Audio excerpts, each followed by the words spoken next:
Olá pessoal, tudo bem?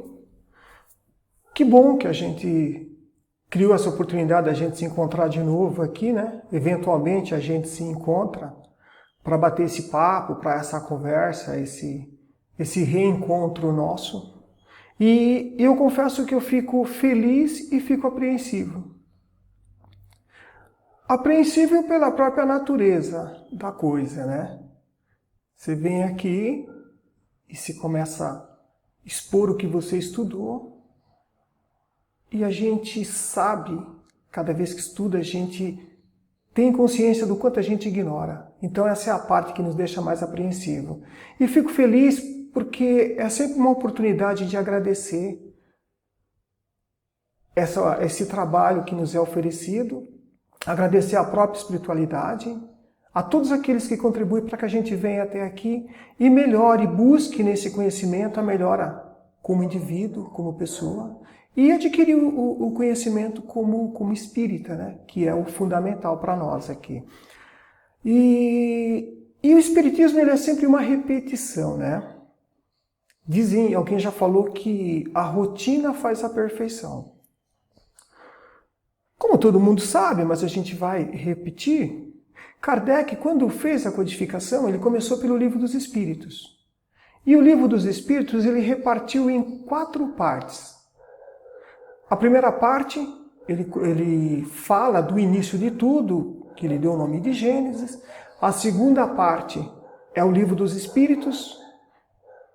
Pela quantidade de perguntas que ele faz ali, a gente percebe a complexidade do tema, como que é essa comunicabilidade, essa comunicação de espírito desencarnado com espírito encarnado, como que acontece essa interação. Kardec faz cerca de 540 perguntas, né, para os espíritos, para ele entender como que funciona essa comunicação, as consequências dessa comunicação do mundo espiritual com o mundo material. A terceira parte é o livro O Evangelho segundo o Espiritismo, que é a parte moral, que é o que estrutura toda a codificação. A quarta parte, que é a que nós vamos começar hoje, seria posteriormente céu e inferno. Então a quarta parte fala sobre esperança e consolação. E está dividido em 2 pontos, em 2 capítulos. O capítulo 1, que é sobre penas e gozos terrestres, e o capítulo 2, que é penas e gozos futuros. Para cada uma dessas partes, Kardec fez um livro específico. Então, no início, nas primeiras 75 questões, isso deu ensejo ao livro A Gênesis, que é a parte, o início do universo, Deus, como é que inicia a matéria. Então ele faz um livro específico para cada parte. A segunda parte ensejou o livro dos médiuns.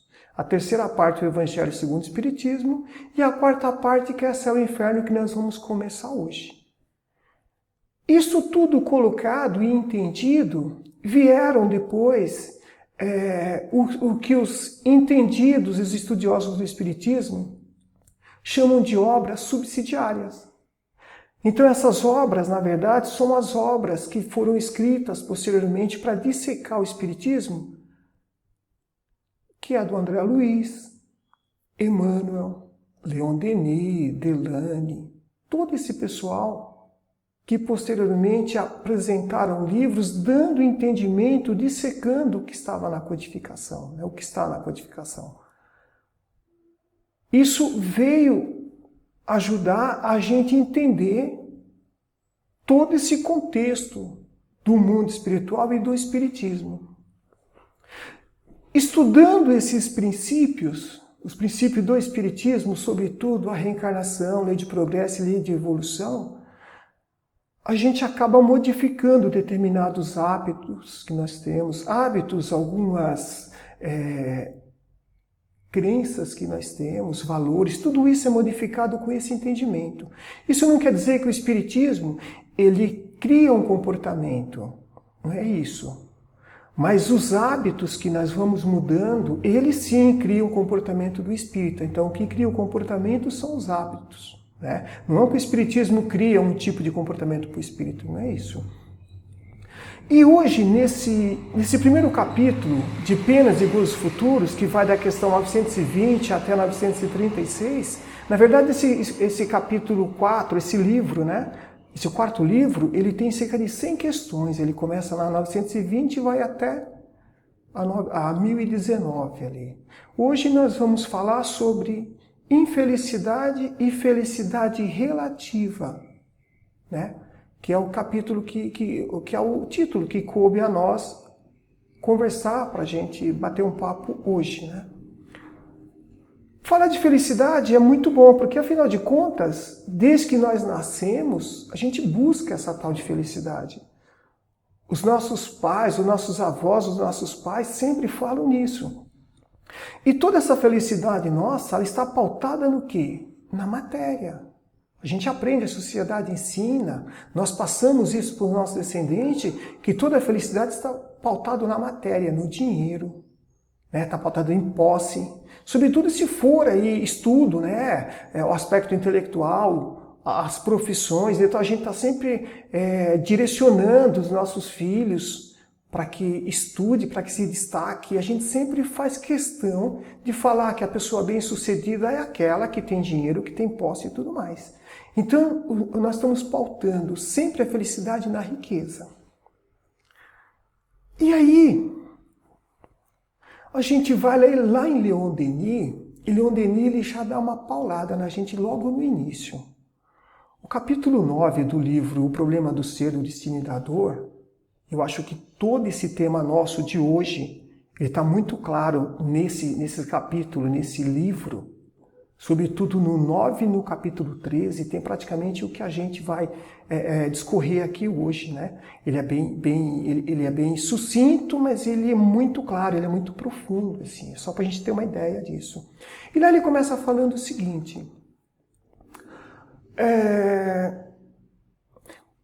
a felicidade, a razão da nossa vida na Terra não é exatamente uma felicidade terrestre. A gente não veio aqui para isso. Ele começa falando assim: o objetivo, a razão da vida na Terra é o aperfeiçoamento. E que para que haja esse aperfeiçoamento no mundo que tem como natureza a matéria, o mundo que o Livro dos Espíritos fala que é de prova e expiação, onde a Terra, a natureza da Terra é a matéria dominando o espírito, e que está lá na terceira, e ainda é um planeta de terceira ordem.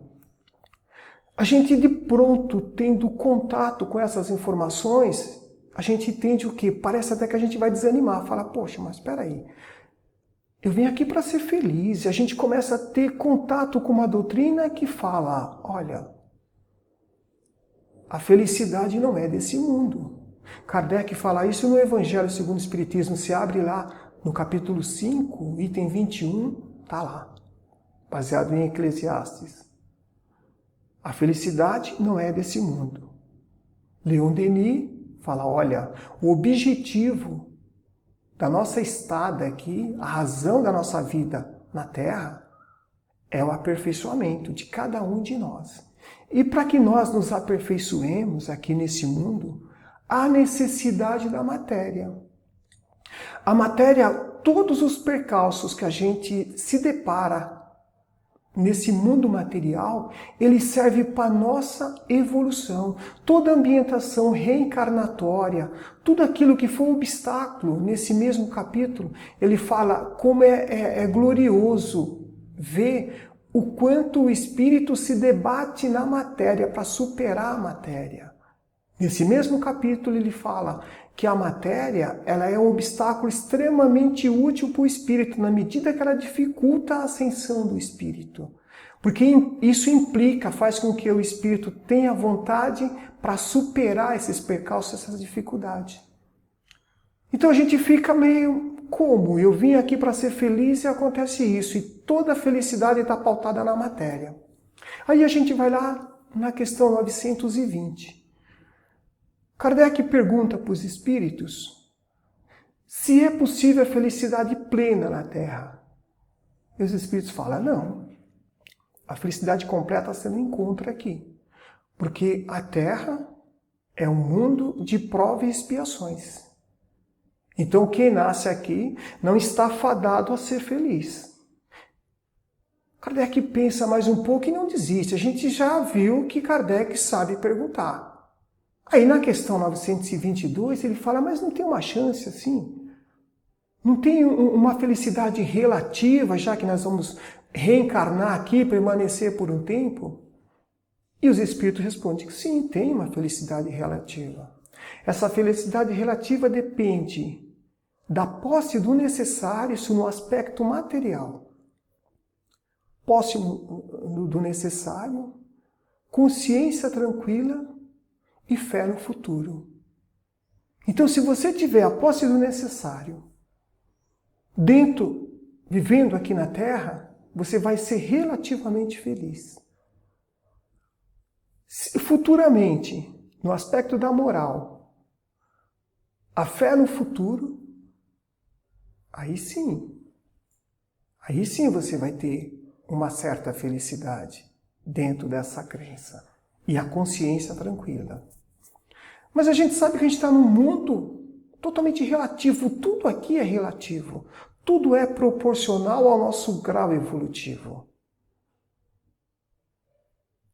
E Kardec fala, mas como é que eu vou saber a posse do necessário? Lá na questão 943, também do Livro dos Espíritos, ele fala, então em que consiste o desgosto pela vida? Os Espíritos falam, o desgosto pela vida ele vem de três bases, de três critérios. A falta de fé no futuro, a ociosidade e a saciedade. E a saciedade é muito importante a gente prestar atenção. Veja que todos esses tópicos eles estão relacionados à matéria. Ociosidade, saciedade é a saciedade. E aí a gente pensa um pouquinho e vê que a gente tem como exemplo na nossa sociedade hoje pessoas extremamente ricas. Você tem países de primeiro mundo onde o número de suicídio é absurdo. Você pega a Suíça, a Finlândia, o Japão, por coisas que nós entendemos assim, você olha e fala, é muito banal para a pessoa chegar nesse estágio. Mas é. Então os Espíritos falam, quando a pessoa tem tudo aquilo que o dinheiro pode comprar, porque ela está saciada dentro do aspecto material, porque a materialidade, ela gera para a gente o quê? Prazer.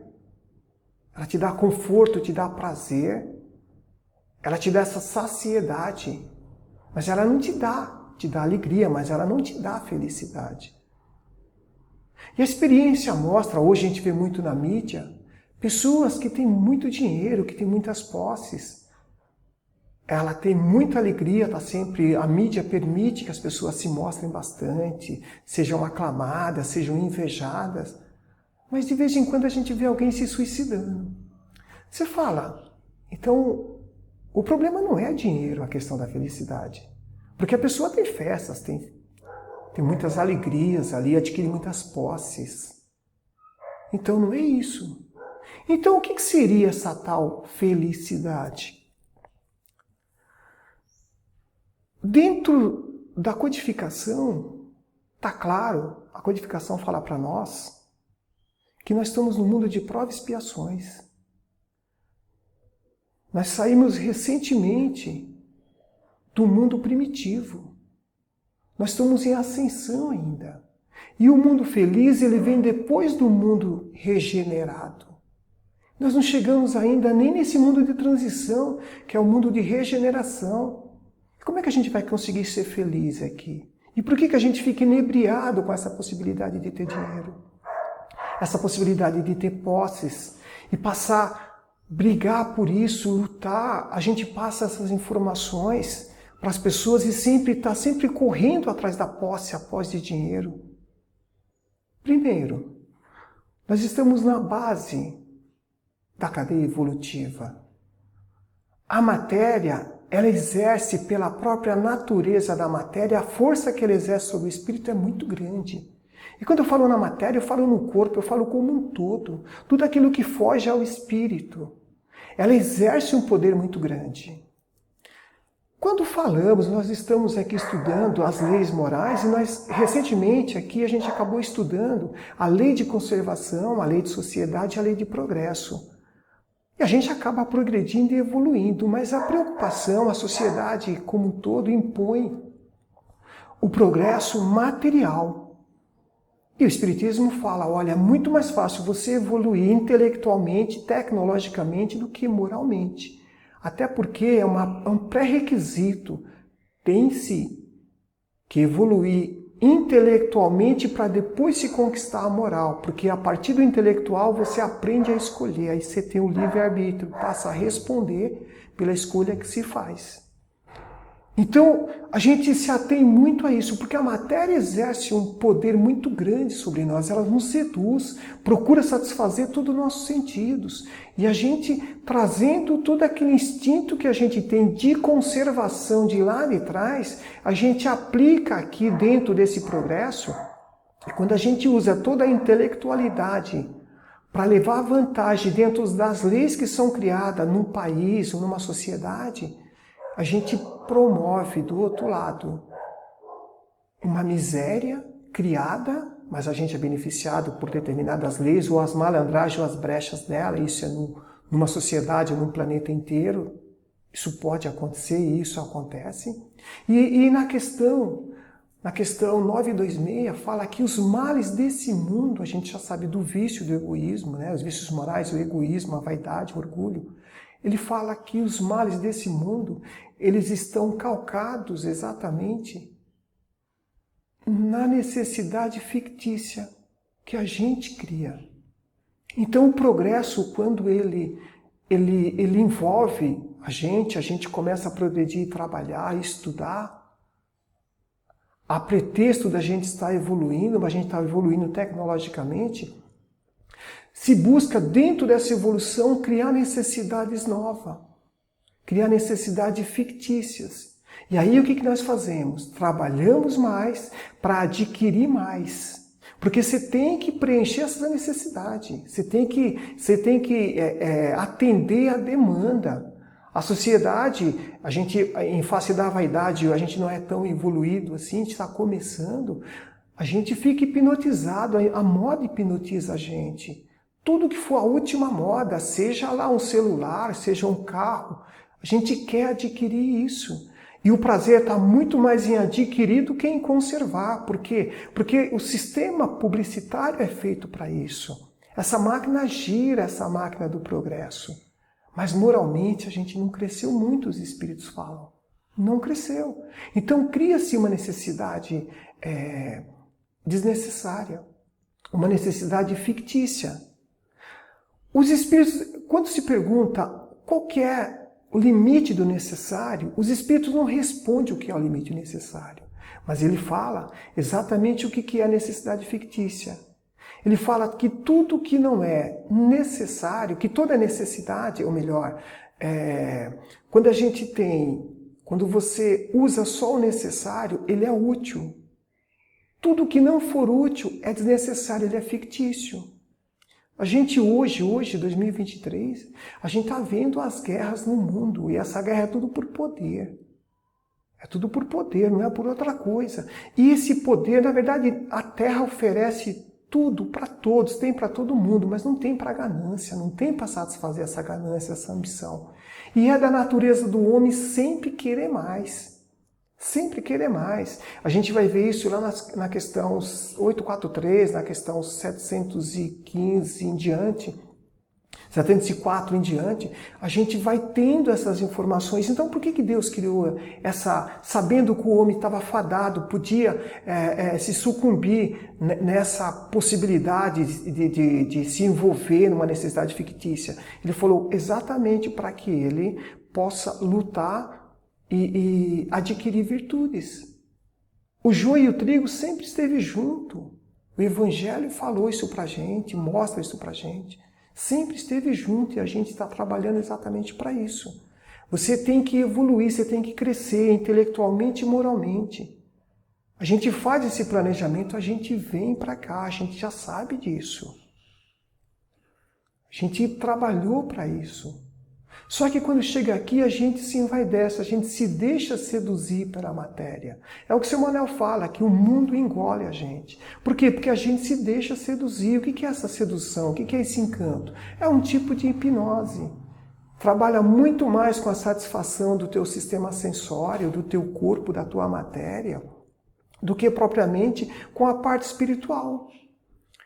Como a gente veio e todo a nossa felicidade está pautada na matéria, a gente trabalha aí, voltado para isso, 40, 50 anos, procurando, buscando uma independência econômica, procurando se estabilizar, se estruturar materialmente. A gente trabalha com isso. Quando você chega nessa idade, lá pelos 50 anos, você já tem um certo patrimônio, quem conseguiu, ótimo, mas se não, você já conseguiu alguma coisa. Mas você também começa a despertar o lado espiritual. Você descobre também que o seu contrato, entre aspas, que a tua vida, a sua longevidade não vai passar de 100 anos, é muito difícil. Mesmo porque as tuas forças físicas vão se enfraquecendo. E todo aquele ímpeto, aquela animação para adquirir as coisas, quando você chega aos 50, 60 anos, você já percebe que não precisa adquirir mais tanta coisa assim. E você sabe que logo, logo você vai ter que ir embora. E tudo que você conseguiu, sabe lá como, passando por cima de alguém ou não passando, o que quer que seja que você conseguiu, você vai ter que deixar, que você não vai levar. E essa consciência vai chegar exatamente a partir disso, dos seus 50 anos, 60 anos. Aí você não sabe quanto tempo te resta ainda. Mas você sabe que quando você chegar do outro lado, quando você retornar para o mundo espiritual, né? Porque a gente fala que se perdeu a pessoa, aí um dia desse eu ouvi que a gente não perde, a gente volta. Né? A gente volta para o mundo espiritual. O que você construiu para você levar? E você sabe que lá não é matéria, são valores. E o que a gente descobriu? E aí gera uma certa ansiedade. Quanto tempo você tem para trabalhar nesse sentido? Se for um trabalho sincero, você dá, sei lá, se viver 20, 30 anos, pode ainda, dentro dessa sinceridade, ser o trabalhador da última hora e conseguir. No segundo você pode mudar tudo. Mas é interessante que a gente ensine para os nossos filhos, para os nossos descendentes, que ele tem que trabalhar, ele tem que conquistar o espaço dele aqui, mas ele não é só isso. O mundo espiritual ele tem um peso muito grande. Você é espírito, você não é só matéria, você é uma interação espírito-matéria. E no próprio livro, nesse próprio capítulo 9 do Leon Denis, ele fala da beleza dessa luta e da utilidade. Ele fala que a matéria bloqueia o pensamento, isso é necessário para você evoluir. Você tem que romper isso para criar sua vontade, para você exercitar sua vontade e você ascender.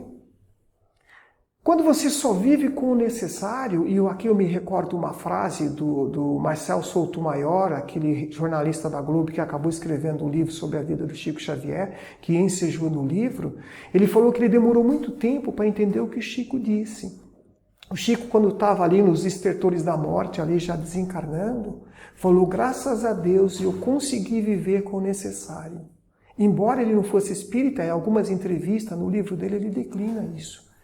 Eu consegui viver com o necessário. Ele repete isso que o Chico disse. Então ele falou que teve dificuldade. Mas o Chico não é um espírito comum, né? O Chico é muito evoluído. O Chico tanto é que veio aqui para facilitar o nosso entendimento do espiritismo, porque não é fácil. Então veio André Luiz, Emmanuel, por isso que o Herculano fala, espiritismo, o eterno desconhecido de quem? Dos espíritas. Por que é desconhecido? Porque a gente não vai a fundo dentro daquilo que é ensinado. Por isso que ele fala que é o eterno desconhecido. E a gente, como espírita, a gente tem que entender o que é necessário e o que é supérfluo. A gente vê a criminalidade hoje, ninguém mata pelo necessário. A gente vê que a maior parte dos crimes de sangue é pelo supérfluo, é pelo carro, dinheiro, celular, na herança de família um mata o outro para ficar com as posses, mas é necessário? Não é necessário. Mas a sociedade criou a gente assim, esse instinto que a gente tem de conservação que trouxe lá do mundo primitivo para cá, associada à nossa inteligência, sem essa evolução moral, o que acontece? Faz com que a gente acabe se perdendo no meio desse caminho. Nesse mesmo livro do Leon Denis, lá no capítulo 13, ele fala desse processo reencarnatório nosso. E é curioso que ele fala do livre-arbítrio. A gente já estudou isso em algumas exposições, nas leis morais anteriores aqui, no 843, se eu não me engano, fala do livre-arbítrio. A gente fala, nós temos o livre-arbítrio, ele é planejado no mundo espiritual. Aí o Leon Denis fala, mas não é como se imagina. Ele também é relativo. Você não tem esse livre-arbítrio absoluto. Por quê? Porque nós estamos na infância da nossa elevação espiritual. E você, como criança nessa infância, você não pode decidir tudo sozinho. Você decide algumas coisas. Até eu vi uma palestra sobre esse tema, e a palestrante falava assim, imagina o Emmanuel, o André Luiz, escolhendo a reencarnação dele. É diferente, porque são seres muito evoluídos. Agora, você imagina nós escolhendo a nossa reencarnação. O nosso livre-arbítrio ele é limitado, ele é restrito, ele não pode ser amplo, você não pode tudo. Você pode escolher, por exemplo, a família que você nasce e o lugar. Exatamente para quê? Para que você exerça o teu livre-arbítrio. A gente tem uma ambientação reencarnatória que, nesse planejamento, ele é feito, esses obstáculos são colocados na nossa vida, na nossa família, na nossa sociedade, onde a gente é inserido. Esses amores nossos, o Leon Denis fala que esses nossos amores, eles voltam. Os nossos desamores também voltam. A gente é inserido na sociedade onde a gente falhou, no meio daquele povo todo que a gente falhou, nos inimigos que nós falhamos, que nós temos eles como desafeto. Por conta disso, a gente vem para cá e a gente aprende a se relacionar, sobretudo quando é na família. Porque se colocar os nossos inimigos, nossos desafetos fora da família, a gente poderia vê-los uma vez ou outra. Mas como está na nossa família, a gente tem que ver todos os dias. E aí a gente tem que praticar essa lei do quê? Essa convivência, praticar a caridade, praticar todas as virtudes possíveis dentro desse ambiente, para que a gente possa se acertar e um dia evoluir. E é dentro dessa sociedade, e até esse palestrante fala a respeito exatamente disso, que a gente se relaciona com os nossos familiares com deboche, com ironia. Quando a gente vê alguém fazendo alguma coisa, a pessoa, até essa palestrante, ela até brinca, ela fala, a pessoa, em vez de enaltecer, elogiar, o que a gente faz? A gente fala, olha, que milagre que está fazendo comida, que milagre que está fazendo a louça, que milagre não sei o quê. Então a gente usa de escárnio. E a gente ri disso como se isso fosse felicidade. Ela dá um exemplo muito interessante que eu quero repetir isso aqui, que eu achei o máximo. Ela falou que ela estava num local conversando com umas pessoas e aquele grupo que estava ali começou a falar mal de uma outra pessoa que estava ausente. E ela disse que essa pessoa que era o objeto da conversa, era realmente uma pessoa difícil, mas ela não estava presente. Aí essa moça fala, olha, aquilo estava pesado para mim, eu saí do ambiente. E essas pessoas que estavam falando mal, elas não se deram conta que quando elas estão falando mal daquela pessoa, todos os obsessores dela viram companhia de quem está falando mal. Os obsessores daquela pessoa, que é objeto da fala, do escárnio, do deboche, começam a rir também deles e veem você que está falando mal como aliado deles. Então eles buscam você como companhia. Eles têm você como companhia deles. Eu achei isso o máximo. E a gente vê isso muito em todos os lugares, o deboche, a risada, todo, como se fosse felicidade nossa, como se fosse motivo. E ela fala que a gente traz o que há de pior no outro para comentar, a gente coloca tudo isso para fora. Então, não é para isso que a gente vê. A felicidade não é isso. Alguém já disse que felicidade não é questão de risada. A gente vê muito isso nas mídias, postando alegria, comida, a pessoa rindo. A gente sabe que não é bem aquilo. Mas é da nossa natureza fazer isso. Né? E aí, voltando de novo para a reencarnação. O Leon Denis fala que quando a gente vai reencarnar, tudo isso é pesado. Então você pega todo o seu histórico anterior e tudo que você pretende fazer ela também fala a respeito do abacateiro, o livro do Chico Xavier que fala do abacateiro, que o Chico explica sobre isso, é embaixo do abacateiro, que o Chico explica sobre 2 critérios para você nascer. Um é merecimento, a outra é necessidade. O merecimento é por conta dos virtudes que você adquiriu ao longo da sua vida. Então você adquiriu, aquele é o merecimento. Nas proporções do seu merecimento você pode escolher interferir. E a outra é a necessidade que você tem. Os espíritos, eles criam circunstância para colocar a gente naquele lugar, para a gente resgatar, praticar ali a expiação, resgatar esse determinado débito, adquirir virtudes. Então os espíritos intuem a gente. Aí você fala, tá, a gente tem livre-arbítrio? Lá você tem parcialmente, você reencarna, vem para cá. Dentro dessa ambientação reencarnatória, toda a matéria eu falo, pessoas, dinheiro, posse, tudo isso contribui para o nosso melhoramento, para a nossa evolução espiritual. Então os espíritos nos intuem para ir em determinado lugar, em determinado ponto, onde a gente vai se encontrar, vai ter um evento ali que é de nosso interesse evolutivo. Então se cria um lugar, a gente traz de dentro da gente a nossa tendência, que pode ser boa ou não, e aí os nossos tutores ficam observando, cria-se esse ambiente, a gente é colocado ali até com outra pessoa, né? Existe aquele encontro, que às vezes não é dos melhores, por quê? Porque vai depender do nosso livre-arbítrio. Ali a gente vai decidir o que vai acontecer. Pode ser uma batida de carro, pode ser uma fechada e gera uma discussão que alguém pode morrer ou não. O livre-arbítrio é seu. O Espírito criou aquela circunstância. Ele intuiu você para ir até aquele local, bem como a parte contrária para ir até lá. Só que você tem o lugar, você tem a sua tendência, você tem a circunstância e a conveniência, só que a decisão é sua. Então tudo isso é necessário e você não consegue isso se morar sozinho. Você tem que viver em sociedade. E toda essa lei de conservação que está ali embasada no quê?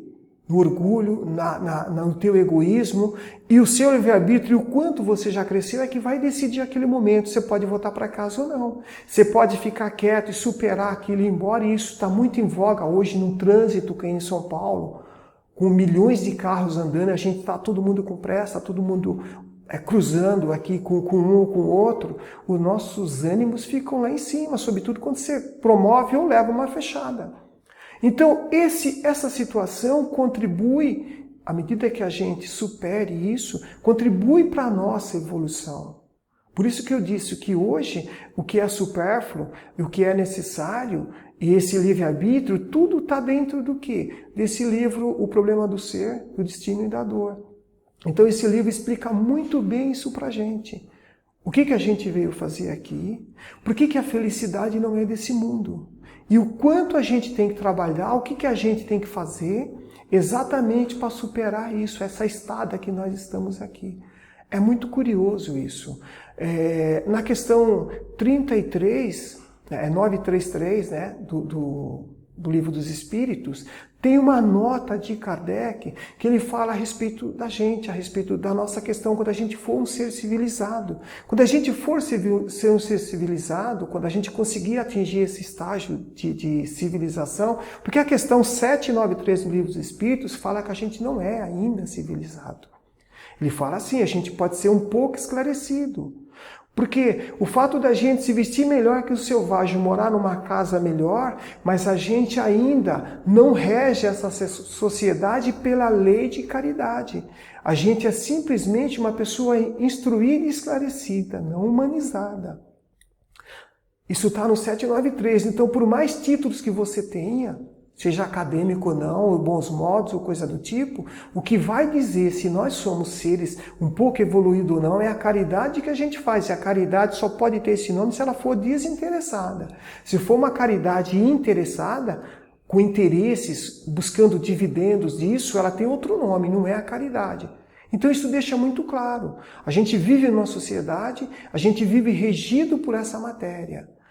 E todos os males desse mundo, todos os percalços que a gente passa e a gente sofre, é exatamente para a nossa evolução. E o Kardec fala, lá no finalzinho dessa nota da 933, ele fala exatamente disso. Quando a gente percebe algumas situações que a gente fica triste, então a gente já evoluiu bastante porque percebeu que aquilo já nos deixou triste. E o que a grandeza de toda essa percepção, sobretudo quando a gente está dentro do Espiritismo, é que o cristianismo, ele nos dá a esperança de um mundo futuro. E o Espiritismo ele nos dá a certeza do futuro. Então isso é muito bonito que ele coloca nessa questão. Toda essa materialidade que é objeto da nossa evolução espiritual, que vem para causar toda essa dificuldade para a gente mexer em todas as nossas fraquezas, em todos os nossos sentidos, isso também inclui as pessoas que a gente ama. Porque às vezes a gente se baseia exatamente no quê? Na nossa felicidade, a gente se baseia no pai, na mãe, no irmão, na esposa, e basta a mulher ir embora para a gente se desmontar, é no filho que morre. Se a gente tivesse essa fé no futuro, a certeza desse futuro, com certeza essa formação, se fosse essa formação interior, a certeza que Ele está conosco aqui para o nosso crescimento, isso nos daria uma outra concepção do que é a felicidade. Você ia ficar triste porque perdeu. Claro, a separação, a gente não sabe quando vai ver de novo. A separação ela é muito longa em face do nosso grau evolutivo. Alguém morre, você vai chorar, você vai ficar triste, mas você não vai ficar infeliz. Porque a felicidade você adquire, é igual a fé, ela é um processo, ela é um trabalho. Você acreditando nesses princípios e trabalhando nesse propósito, você conquista, cada dia ela vai estar maior. Então a gente vai ficar triste porque nossos parentes morreram, a gente perdeu uma pessoa querida e a nossa concepção como é que eu posso dizer, de felicidade dessa pessoa, a esperança, a gente não quer que essa pessoa vá embora, a gente fala que ela tinha um futuro pela frente, mas é segundo a nossa concepção, segundo os nossos valores. A gente não sabe o que Deus preparou para esse espírito, qual é o projeto desse espírito. Ele veio na nossa família, ele veio através de nós como filho. E todos nós vamos ficar tristes, mas se você não entender como funciona esse mecanismo do mundo espiritual, se você não entender quais são os princípios do Espiritismo, a gente, além de ficar triste, a gente vai se revoltar, a gente não vai acreditar nesse futuro.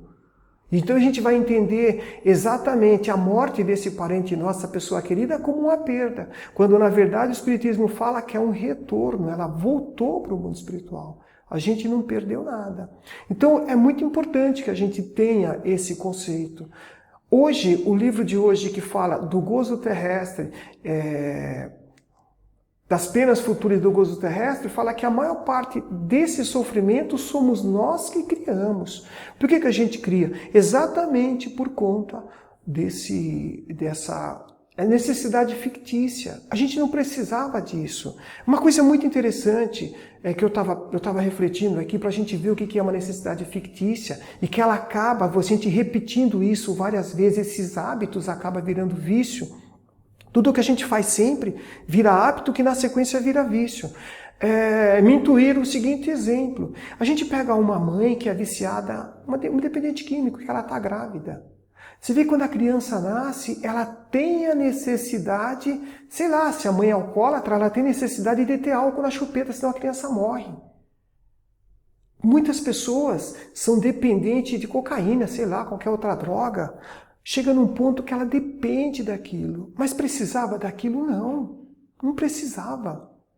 Você precisa do necessário. E dentro do necessário, essa droga, essa substância química, esse álcool não faz parte do seu necessário. Você busca isso por algum motivo, sei lá que tipo de prazer você está buscando, mas isso é físico. E ele chega num ponto que essa necessidade fictícia vira o quê? Vira vício, vira dependência, vira uma necessidade. Olha como subverte a ordem das coisas. Imagina a gente ser alcoólatra, a mãe ser alcoólatra, gerar uma criança que já nasce com uma dependência química. E tudo começou por quê? No primeiro momento ela não tinha essa necessidade. Então é bom para a gente observar, a gente refletir no tema de hoje sobre essas questões, sobre o que é o gozo terrestre sobre o que é a vida futura, tá? O que é você viver com o necessário, o que é, em contraponto a isso, a saciedade e a ociosidade. A ociosidade gera muitos males, digamos assim, e gera muito suicídio. Por quê? Porque você não se interessa por mais nada. Há necessidade de ter uma carência para que você possa lutar por isso. Você tem que ter interesse em progredir, em crescer nesse sentido. Moralmente e também materialmente, mas você sempre tem que ter essa necessidade. É da natureza da matéria, é da natureza desse planeta, a sua evolução. Se as pessoas que têm dinheiro suficiente para comprar tudo o que precisa, busca uma felicidade que você não é saciada pelo teu sistema sensório, o que acontece? Por isso que vem as depressões, a gente vê o suicídio. A gente vê um monte de gente que tem dinheiro e acaba realmente desencarnando. Por isso que é interessante conhecer os princípios do Espiritismo. Ele vai mudar a gente à medida que você interioriza. Você vai mudar hábito, vai mudar valores, porque você entende quais são os princípios, que o espírito continua, que o espírito sobrevive, que você reencarna, que existe uma pluralidade dos mundos. E a gente pode sempre se tornar uma pessoa melhor, na medida que leva essa proposta de conhecimento do Espiritismo, a gente leva a sério. Obrigado, pessoal. Até uma próxima.